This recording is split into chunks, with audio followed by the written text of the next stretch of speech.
どうもペロンです。今回は R タイプファイナル3エボルブの有料ダウンロードコンテンツとして実装されたナンバー S02B99 アポカリプスをご紹介したいと思います。アポカリプスの外見は B1D によく似ており、オリジナル装備も B1D シリーズの派生タイプですが、アポカリプスは梅土機限定互換機で他の梅土機体の武装と高い親和性を持っているため、武装の選択肢が非常に多い機体になっています。フォースは17種、波動砲は28種、ミサイルは10種、ビットは4種から選択可能になっており、武装の組み合わせを変更するのも楽しみ方の一つではありますが、今回はアポカリプスのオリジナル装備を中心にご紹介したいと思います。アポカリプスのフォースはバイドフォース回が搭載されており、癖は強いですが非常に強力なフォースになっていますね。赤のボルドレーザーは初代 R タイプでは障害物でしかなかったボルドというバイドを模したレーザーで、3つのブロック状のレーザーを連続して発射し、ボルドの形が完成するとフォースから切り離されて水平方向に飛んでいきます。一度発射した後、再度発射できるまでに波動砲1ループ分のチャージくらい時間がかかるため、発射するタイミングは自分である程度コントロールする必要がありますね。そのため使い方のイメージは連射タイプのレーザーではなく、波動砲のように運用するのがイメージが近いかもしれません。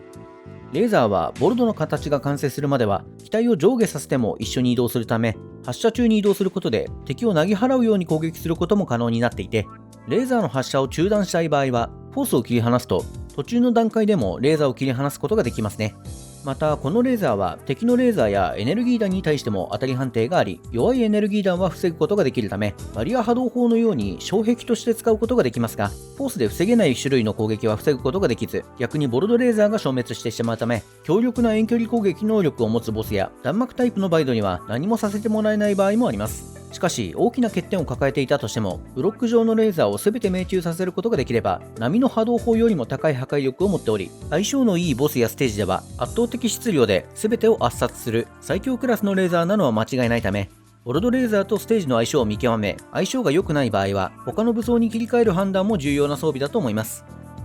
青のムーラレーザーはムカデのような姿をしたムーラというバイドを模したレーザーを大きく波打つような軌道で発射します。ムカデの頭部のような形状の先頭のレーザーが地形やバイドにぶつかると、連結していたブロック状のレーザーがバラバラになって飛び散るため、軌道を計算して攻撃を行えば高い制圧能力を持っているのが特徴のレーザーですね。連射性能も高く、一瞬の破壊力よりもコンスタントに攻撃を行いたい場合はボルドレーザーよりもこちらの方が優れていますが、コントロールが難しい割にあまり破壊力は高くないため、優先度が高いレーザーではないと思います。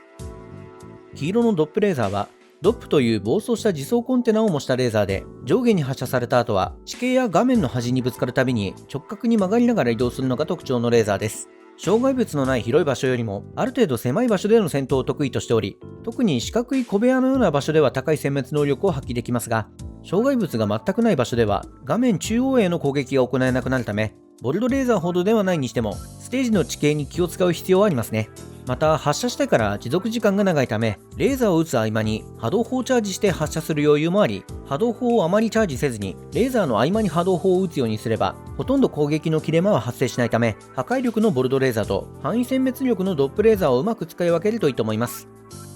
次にフォースを切り離した後の状態についてですが、フォースから真下に向かって紫色の強酸性の液体を垂らして攻撃を行います。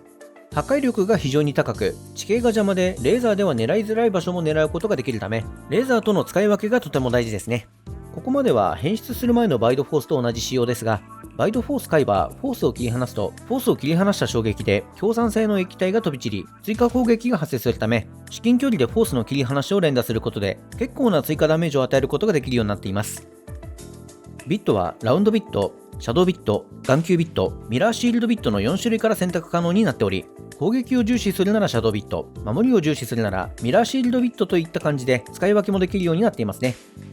ミサイルはアポカリプスオリジナルの武装は追加されていませんが、選択肢はかなり豊富になっていて、追尾ミサイル、追尾ミサイル回、目玉追尾ミサイル、爆雷、目玉爆雷、火炎爆雷、誘爆ミサイル、目玉誘爆ミサイル、光子ミサイル、対地ミサイル、目玉垂直打ち上げミサイルの10種類から好きなものを選択してください。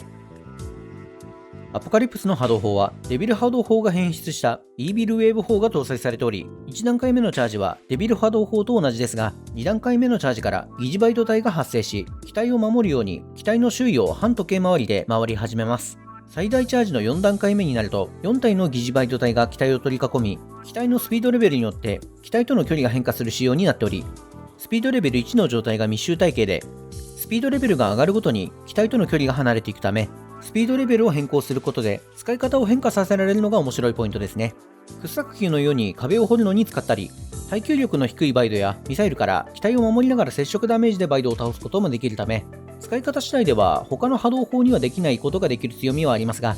波動砲の性質上、2ループ以上波動砲をチャージした状態では、発射方向が全てバラバラになってしまうため、集団性が悪く、追尾型の波動砲だとしても、全て命中させるのが難しくなってしまっているため、最大チャージでもあまり破壊力に期待できなくなってしまっているのは少し残念なポイントでもありますね。そのため、波動砲のチャージは基本的に1ループまでにして、こまめに発射するのが基本的な運用になるかと思います。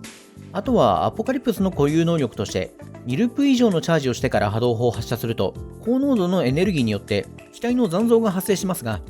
私のような一般レベルかそれ以下のレベルのプレイヤーは狙って当てられるようなものではないため、おまけ的な要素として覚えておけばいいと思います。